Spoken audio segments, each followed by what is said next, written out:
Здравствуйте, уважаемые слушатели и гости канала Эзотерика для тебя. Друзья, в этом видео мы с вами поговорим о приметах, дадим вам определенные советы, рекомендации для того, чтобы водились деньги в вашей жизни.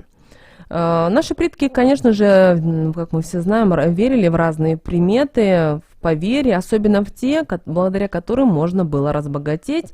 И вы знаете, если они дошли до наших дней, то действительно это работает. Почему бы нам это не использовать в нашей жизни? И хотим вам напомнить о том, что в древности славяне не выходили из дому, не положив в левый карман веточку орехового дерева. Почему? Потому что это было к деньгам и к удаче. Если на дороге лежит купюра, именно на дороге, ее следует обязательно поднять. Если же пройти мимо, то деньги могут обидеться, и это, возможно, чревато какими-то финансовыми проблемами. Если на дороге лежит монетка вверх орлом, то вы ее должны поднять. Если вниз орлом, то нужно пройти мимо. Очень важна следующая рекомендация. Деньги, которые лежат на перекрестке дорог, поднимать никогда не следует, иначе практически все имеющиеся денежные средства будут уходить на лечение.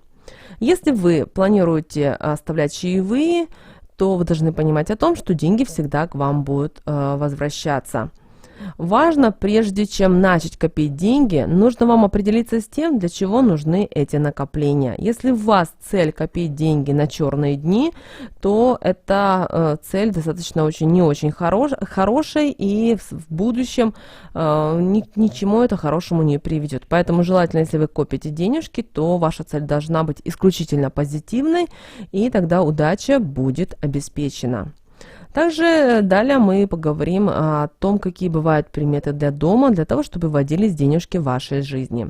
Вы знаете, наши предки считали, что стол, за которым обедает семья, символизирует достаток, и никогда на него не садились, так как считалось, что иначе деньги в доме не будут задерживаться.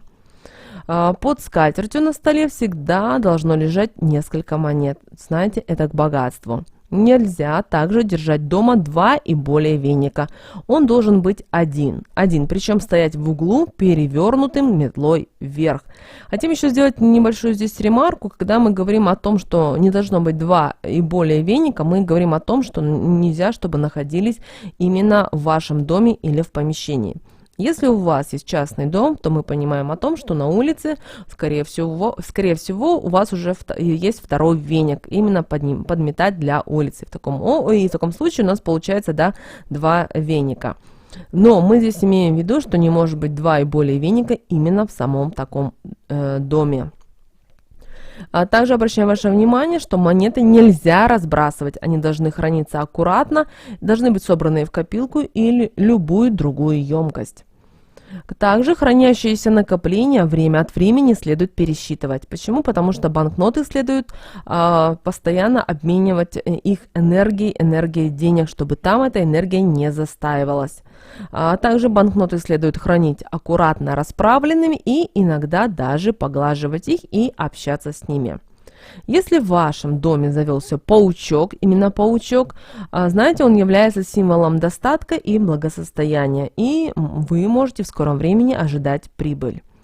Убивать такого паучка нельзя. Если он вам не нравится и вы хотите, чтобы он вам не мешал в жизни, в таком случае поговорите с ним и объясните, что ему пора уйти, и возьмите на веник и вынесите на улицу. Также знайте о том, что если в доме свистеть, то можно потерять много денег. Также соль и хлеб нельзя одалживать кому-либо, потому что таким образом уйдут и благополучие, и деньги из вашей жизни. Также, если солнце зашло за горизонт, уборку в доме делать нельзя. Также ночью ни деньги, ни ключи на столе оставаться не должны. Знаете, это к потерям. Также привычка оставлять нож в булке хлеба приведет вас к нищете. А вот если вы планируете выбросить хлеб, то вам никогда богатства не видать. Что мы имеем в виду под выбросить хлеб? Это мы имеем в виду, что вы взяли и его выбросили, пошли в урну. То есть если у вас остался хлеб, то лучше скормить это птичкам, каким-то животным. То же самое, если вы выбрасываете мусор через окно. Таким образом, вы выбрасываете все свои сбережения. Также и по возможности, если у вас так возможно, в доме держите аквариум. Это к деньгам. Но он должен быть всегда с чистой водой. Даже если в таком аквариуме стоят фильтры, то время от времени, там раз в 3 месяца, раз в полгода, все зависит от этих фильтров, и какой у вас аквариум, меняйте почаще воду. Также в доме не должен протекать ни один кран. Почему? Потому что также будут уходить все сбережения. Также напоминаем вам, если мы говорим о нашем кошельке, то расходовать все деньги до копейки из кошелька нельзя. В нем должна остаться хотя бы одна банкнота или монеты. На кровать и на обеденный стол кошелек тоже класть нельзя. Банкноты в кошельке следует разложить по отделениям в зависимости от достоинства.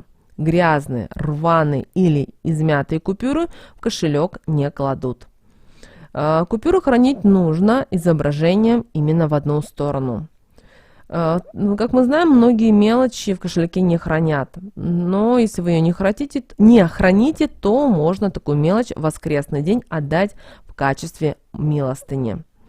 Также посторонние люди никогда не должны видеть содержимое кошелька. Может, вы обращали внимание, когда вы рассчитываетесь, есть люди, которые вот именно любят заглянуть, что же у вас там в кошельке. Также вы должны помнить о том, что в тот день, когда к вам пришла зарплата, тратить ни копейки нельзя из такого кошелька. Необходимо, чтобы денежки переночевали в таком кошельке и желательно дома. Друзья, вот такие вот важные советы, рекомендации мы сегодня вам хотели дать. Кстати, если вы используете какие-то другие советы, которые вам передались от бабушек, от дедушек, обязательно напишите в комментариях под этим видео. Почему? Потому что давайте будем делиться информацией, она очень важная и нужная для нас. Друзья, с вами, как всегда, был канал Эзотерика для тебя. Друзья, подписывайтесь на наш канал, ставьте лайк этому видео, обязательно смотрите другие видео на канале.